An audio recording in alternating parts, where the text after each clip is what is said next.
Do you guys ever get bored? Want to look at not a screen while you listen to stuff? What about using Raycons? I recently got a cool stick that I can stab trash with, and I've been deeply enjoying popping in my everyday E25 earbuds, jamming out to music while social distancing, and stabbing litter instead of the people who put it there. With noise isolation, no pesky wires, bass as deep as my voice, and a price that's even lower, half of the cost of competitors, you'd be a sausage not to grab one if you can afford it. And if you almost can't, would 15% off help? Just go to buyraycon.com/runesmith or click the link down there. What's that? You changed your mind? You son of a— that's cool too. Just send them back for free within the first 45 days. At buyraycon.com/runesmith, you'll say, wow, that fine gent saved me 15%. But I also made a video too, so here you go. Thank you, Raycon, for sponsoring this video. Welcome to the Ethereal Plane, a land of forgotten nothings forged by the hopes of the dead and an industrial-sized fog machine. I'm gonna step back to the basics for a little while, so let's look at where the idea for blurry fog land even came from.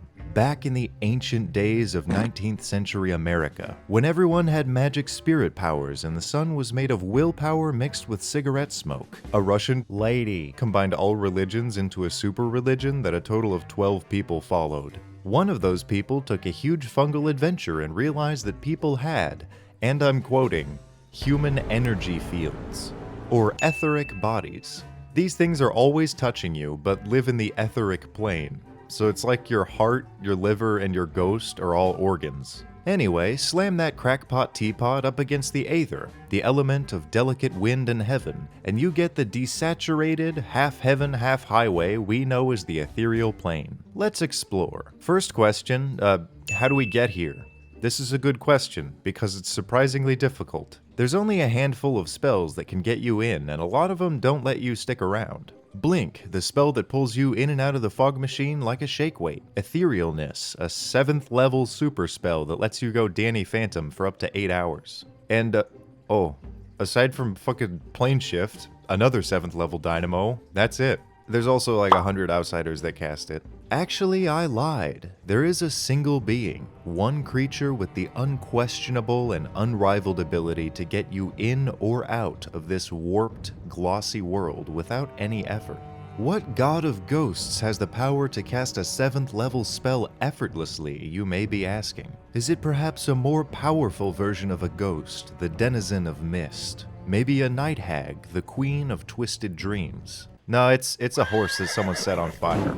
Okay, cool, now that fucking Mr. Ed got us in here, we can look around. The unique trait of the Land of Force is the fact that it overlaps all inner planes at the same time. It's like a reality glue that you can swim around in and pass through other parts of reality as if it were all water. Well, here, no one in any other realm can touch, see, or hear you, except for Kuatoa.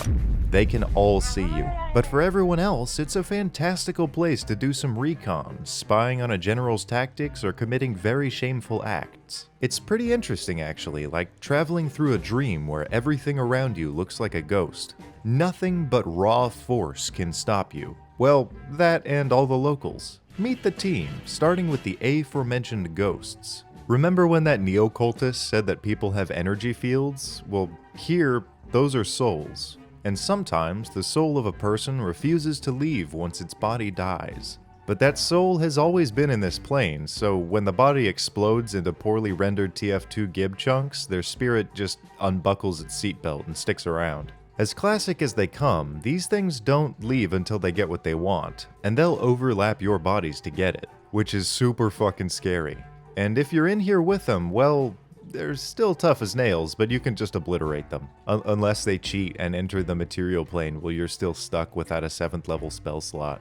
Actually, the only other native in 5e is a phase spider. Big blue fuckers that work like unpredictable packs of wolves, jumping at you when they see an opening and then evading your response. Giant spiders that you can't see.